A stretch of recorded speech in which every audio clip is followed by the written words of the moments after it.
Hola, bienvenidos todos a una nueva sesión del proyecto Vocación Científica. En esta ocasión nos acompaña la doctora María Luisa Valenzuela. La doctora Valenzuela es doctora en química e investigadora en el Instituto de Ciencias Químicas Aplicadas de la Universidad Autónoma de Chile. Hola María Luisa, ¿cómo estás? Bienvenida. Hola José Luis, gracias. Gracias por la invitación. De nada, María Luisa. ¿Qué tal te parece si comenzamos con la pregunta más importante del proyecto? ¿Cómo Sí. se desarrolló tu vocación? A ver, bueno, yo creo que todas las vocaciones parten desde que uno es pequeña y lo que empieza como un juego se transforma al final en lo que tú quieres hacer después cuando grande, ¿no? Y yo de pequeña jugaba mucho a mezclar cosas, crear cosas nuevas, colores nuevos, qué pasaba si mezclaba crema con talco, qué consistencia tenía, qué olor adquiría, si servía para la piel, o sea, juegos de niña, mezclando mucho, de lo que yo veía lo mezclaba y buscaba colores, olores, sensaciones así de piel, ¿cierto? Casi siempre, bueno, y dejaba un poquito ahí todo sucio, pero así partió, creo yo, esta vocación o este gusto sin saberlo en ese minuto, por la química. Y después yo tuve una profesora que me inspiró mucho y que me abrió este mundo de los por qué, ¿cierto? Que yo antes jugaba, porque solo veía, ¿cierto? Uno ve temas visuales, colores, bueno, y aroma, pero yo ahora después entendía los por qué estaban esos aromas, por qué habían esos colores, eh, detrás de qué sustancia, obviamente, estaban las cremas o los perfumes, porque todo eso tiene química. Entonces, gracias a esa profesora de química, eh, yo como que desperté y dije, química es lo que quiero estudiar. ¿Y en algún momento tuviste otras opciones? Que hayas pensado, no, ok. No, fíjate, yo me acuerdo que cuando bueno, en ese minuto era la prueba de aptitud académica, hace años atrás, ya ha cambiado de nombre, pero yo la di 2 veces y siempre fue o, en su momento ingeniería química, química de farmacia, química, licenciatura en diferentes universidades y bueno, la di 2 veces porque la primera vez yo salí con 17 años del colegio y tenía que, o sea, para entrar a la carrera que yo quería me parece que quedaba en Concepción. Yo había quedado en la Universidad de Concepción. Y claro, ahí entre los papás, no, pero espérate, mejor un año sabático y te preparas mejor para quedar aquí en Santiago. Y yo la verdad dije, bueno, sí, soy todavía 17 años, me consideraba chica y bueno, y lo que hice fue, el siguiente año fue estudiar y trabajar, me preparé en un preuniversitario y postulé a la carrera que la primera que puse, que fue licenciatura en Ciencias, mención Química de la Universidad de Chile. Siempre pensé en estudiar en la Chile, la verdad que también era muy tosuda de dónde quería estudiar, o sea, eh, siempre para mí fue la Universidad de Chile a la universidad que yo quería entrar y se me dio, tuve la fortuna de que se me dio y además vivía muy cerca de la Facultad de Ciencias, entonces todo encajaba, todo encajó. Me gustaría consultarte porque nombraste a los juegos y a Mm. una profesora como algo decisivo, pero ¿hubo alguna influencia de tus padres o de los medios de comunicación?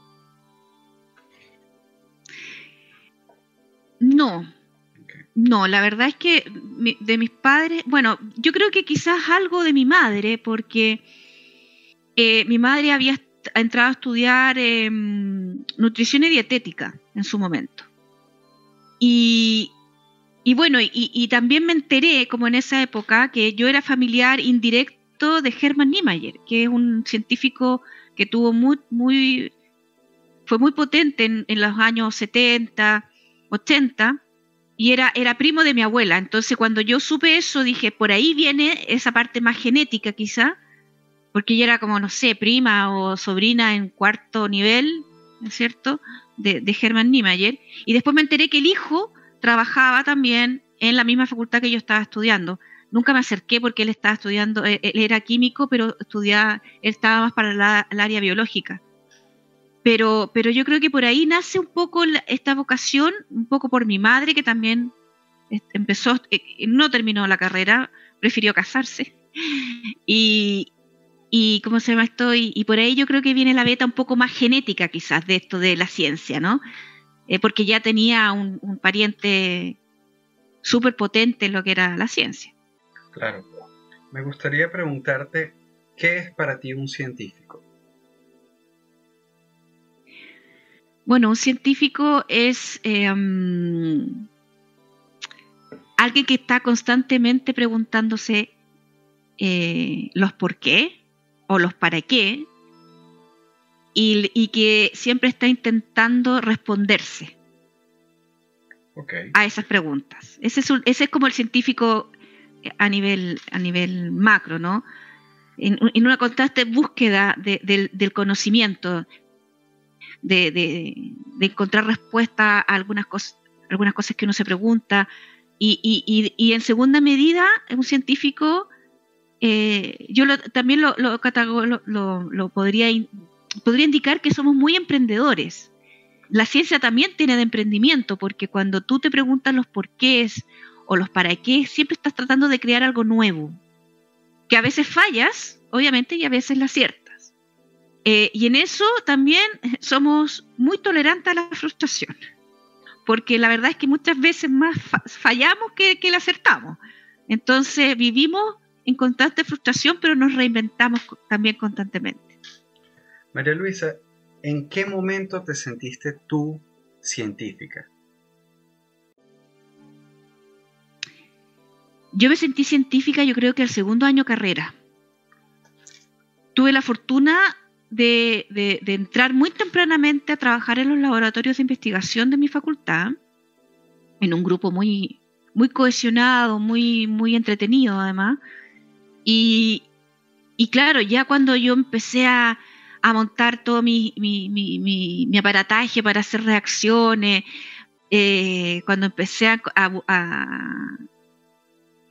a entender lo que estaba ocurriendo dentro de ese matraz o de ese vaso precipitado con los cuales trabajábamos, y poder después analizarlo, porque uno pasa por un montón de procesos, ¿no? Uno sintetiza moléculas nuevas, pero después las tiene que caracterizar para identificar que todo lo que tú tienes aquí en la mente o lo que tú escribiste en un papel realmente sea eso lo que obtienes.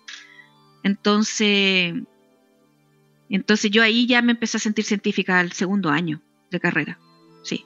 Pero por la fortuna de haber entrado a un laboratorio de investigación tempranamente. Claro.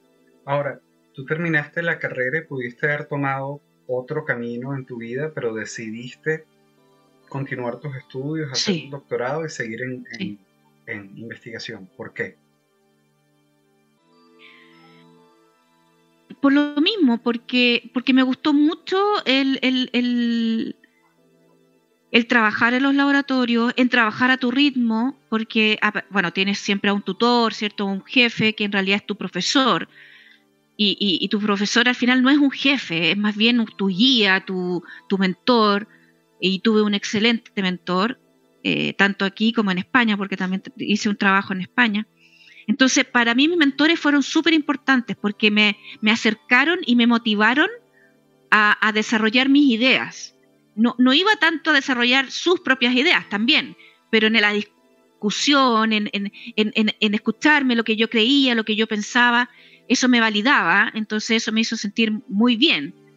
Y por lo mismo yo continué el doctorado porque la verdad es que como que no veía otro camino. Para mí era hacer el doctorado y seguir en la ciencia, bueno, postulando a proyectos, después me fui a hacer un postdoc fuera, y la verdad es que el mundo del laboratorio es súper entretenido. Es súper entretenido, ya sea por los colegas que tienes a los lados trabajando, como por lo que tú estás haciendo en el laboratorio. María Luisa, comentaste algunas características del científico? Dijiste que el científico era curioso, que el científico era emprendedor y que era tolerante a la frustración. ¿Crees que hay otro conjunto de características que puedan servir para identificar un perfil temprano de quienes puedan ser científicos? Sí, fíjate que yo creo que la verdad es que todos los niños en general, todos los niños de una edad de quizás desde los 5 o 6 años hasta los 10, 12 años, están constantemente preguntándose cosas. Entonces, en todos esos niños tenemos potenciales científicos. Y no solo científicos encasillados en las ciencias naturales, en biología o en física, matemática o química, que son las ciencias naturales, sino que también hay pequeñitos que se preguntan temas sociales. La ciencia social está ahora en un boom, ¿cierto? Científico, porque también es una ciencia. Las ciencias económicas también se pueden llamar ciencia.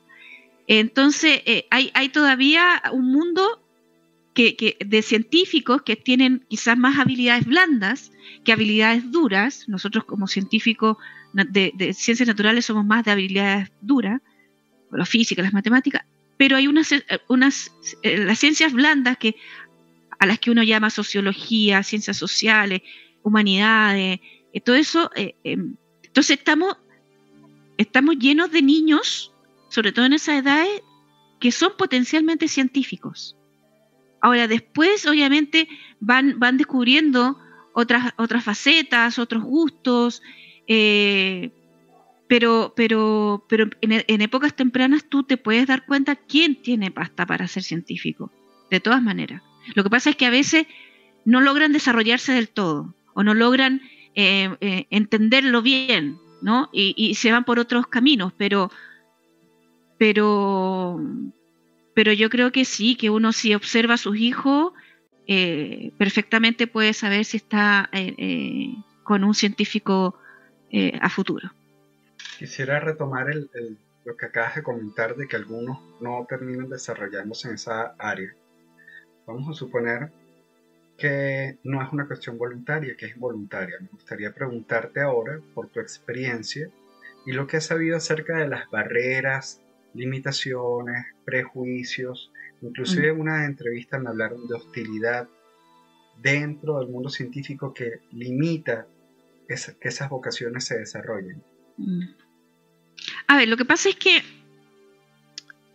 yo diría que en los últimos 10 años, si no un poquito más, no, yo diría que en los últimos 10 años nomás, realmente el científico ha salido a la calle.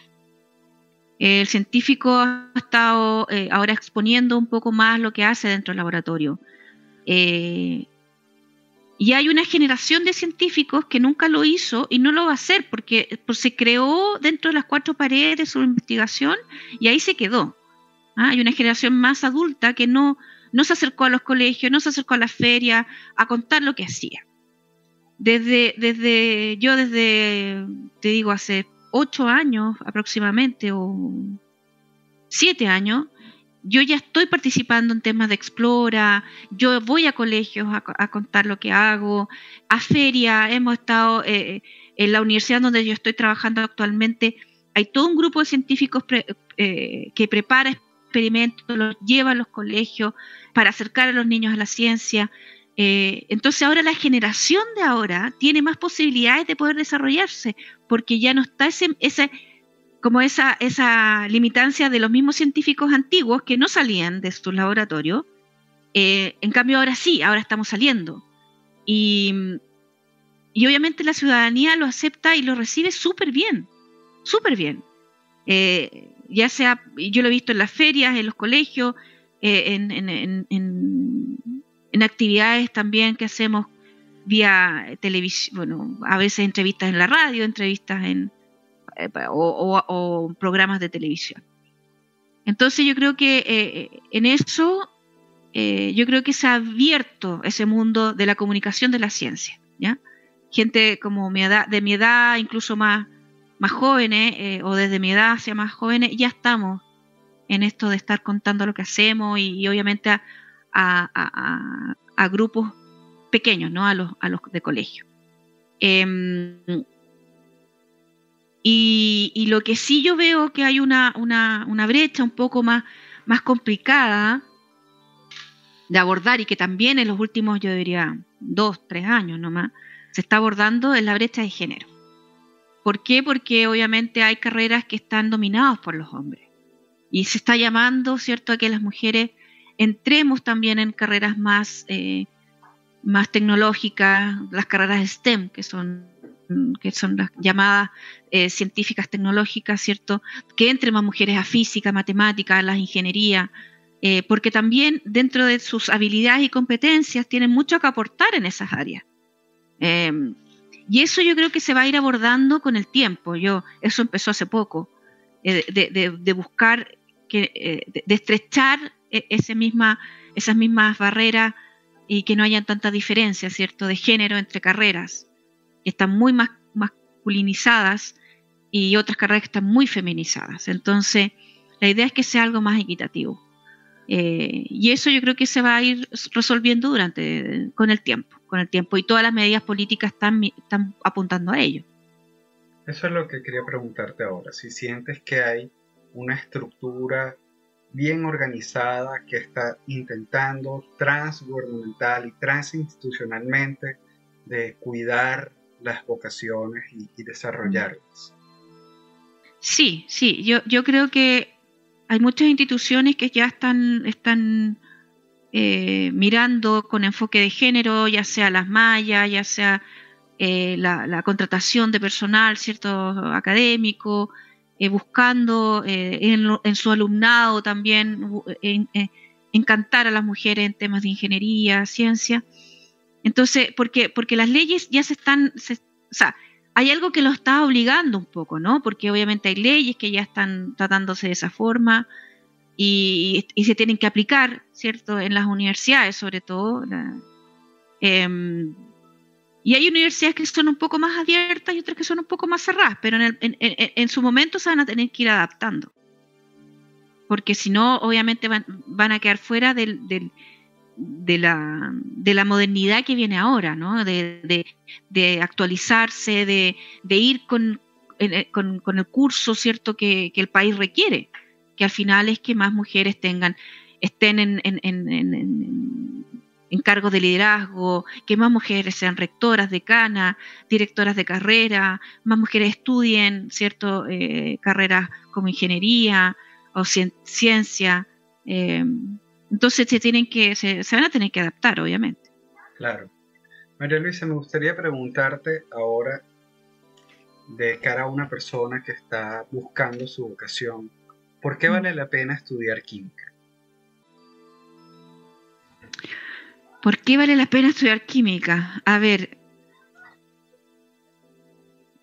la verdad, para mí, porque ahí podemos tener algunas discusiones con otros científicos, pero para mí todo es química. Okay. Todo. Desde una interacción, desde nuestro cuerpo, donde ocurren un montón y millones de reacciones químicas, hasta la tecnología, está llena de componentes químicos.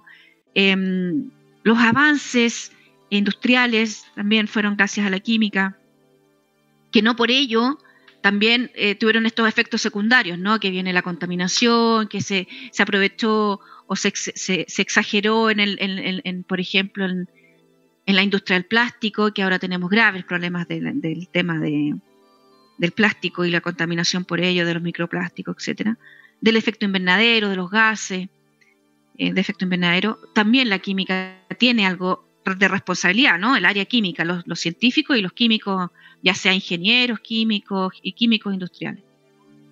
Ahora, ¿por qué hay que estudiarla? Porque obviamente estamos llamados a reparar esos daños o efectos colaterales que hubo en su momento por el tema de avanzar a la modernidad, de hacernos la vida más fácil, porque todo el tema de los plásticos fue justamente en una época donde se nos hizo la vida fácil porque podíamos calentar algo en medio minuto en un microondas, podíamos guardar la comida y no se nos echaba a perder, qué sé yo, y hacer envases para que estuvieran al vacío y las cosas, obviamente la comida durara más. Y así un montón, y un sinfín de productos que se crearon con la química, con la industria química. Entonces ahora somos llamados a tratar de resolver eso, a proponer ahora proyectos o ideas que ayuden a la economía circular, a que un desecho sea nuevamente valorado, que entre a una cadena productiva y que no sea una basura, sino que pueda ser algo productivo, vendible, aplicable. Entonces los químicos tenemos mucho que hacer, sobre todo conformar grupos interdisciplinarios. Un químico, por ser químico, no va a resolver nada. Aquí se necesita un químico, un físico, un biólogo que haga una mirada holística de un problema y se proponga, ¿cierto?, la respuesta o la solución también de forma holística. Ahora, antiguamente los científicos trabajaban solos casi en su laboratorio. Ahora yo no podría trabajar si no es colaborando. Ya no concibo el trabajar sin colaboración de otro científico, de otro químico, de otra área de la química o de otro científico más biológico o más físico. Entonces, o con ingenieros, por ejemplo. Aquí la simbiosis entre ciencia e ingeniería tiene que fortalecerse mucho. Y eso a veces está más disgregado. María Luisa, antes de cerrar la entrevista, me gustaría consultarte por los proyectos en los que estás trabajando en este momento, si nos los puedes comentar para que la audiencia también se entere. A ver, bueno, estoy trabajando en un proyecto, quiero retomarlo porque ya lo trabajé en su momento y por la pandemia quedó un poco parado, pero el que más me llama mi atención ahora y que quiero seguir y continuar es el tema del reciclaje de baterías de litio. Propusimos justamente con otro investigador de la Universidad Católica una metodología ecoamigable, ¿cierto?, para hacer el reciclaje de baterías de litio y recuperar todas las materias primas que tienen las baterías de litio. Eso ya se hizo en su momento, pero hay que continuarlo, ¿no? Hay que tratar de elevarlo, escalarlo, hacer quizá un pilotaje o derivarlo en otro tipo de proponer qué se hace con las nuevas materias primas que uno recupera, etcétera. Y en el otro que estoy trabajando actualmente es aplicar nanopartículas a los plásticos que se usan en impresión 3D, ¿no? Este rodillo de plástico que uno mete en la impresión 3D para hacer moldes o cosas. Bueno, lo quiero aplicar nanopartículas porque las nanopartículas pueden darle una propiedad adicional a ese plástico y justamente estudiarlo para ver en qué se puede utilizar. Pero esos son como los dos grandes ejes que tengo actualmente. Interesantísimos los dos proyectos, y el caso del reciclaje me llama muchísimo la atención además. Sí. Bueno, si quieren, yo como el proyecto ya terminó hace un par de años, justamente yo elaboré un libro que es de descarga gratuita, justamente contando todo el por qué hay que reciclar, los problemas de Chile. Tiene 4 capítulos y en el último capítulo está todo lo que hice en ese proyecto, así que si quieres te lo puedo mandar el link para que y además lo descargas. Sí. Eso, y lo puedes descargar y darle porque te digo, es descarga gratuita. María Luisa, ahora sí, para cerrar, me gustaría preguntarte si hay algo que tú quieras agregar sobre el tema de la vocación que no te haya preguntado o que quieras decir. A ver, a mí lo que más me interesa de decir, sobre todo a la gente a los chicos, los que están en enseñanza media, que todavía no saben qué estudiar, que se enfrentan a la prueba. Lamentablemente estamos en una generación que realmente le cuesta mucho los fracasos y su salud mental no ha estado para nada bien con respecto por todos los procesos y todo lo que hemos tenido que vivir en estos últimos 2 años, ¿cierto?, con la pandemia. A mí me interesaría que esos adolescentes trataran de no se les va la vida porque no entran el primer año a la universidad. No se les va la vida porque no entren al primer año a la carrera que quieran.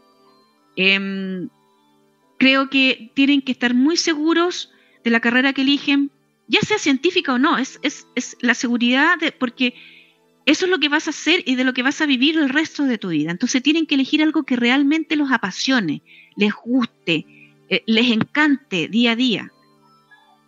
Porque si no, no van a ser felices. Yo soy una afortunada, yo soy feliz con lo que hago. Además hago docencia, gestión, investigación, comunicación. Y soy una feliz de haber estudiado lo que estudié. Porque eso te ayuda a la vida, a verla bien, a verla con otra prisma. Entonces, que los adolescentes que tengan que elegir carreras lo hagan, no porque el papá le dijo que estudiara qué, sino lo que realmente quiere. Porque eso va a ser, por último, la base y el piso para ser feliz. Porque estás haciendo lo que a ti te gusta. Eso. Excelentes palabras. Nos despedimos entonces con las Muchas palabras gracias. de la doctora María Luisa Valenzuela. Muchas gracias, María Luisa, por participar en esta No, de sesión. nada.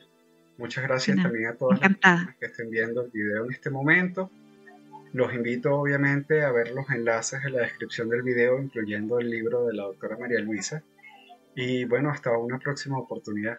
Chao. Chao, chao.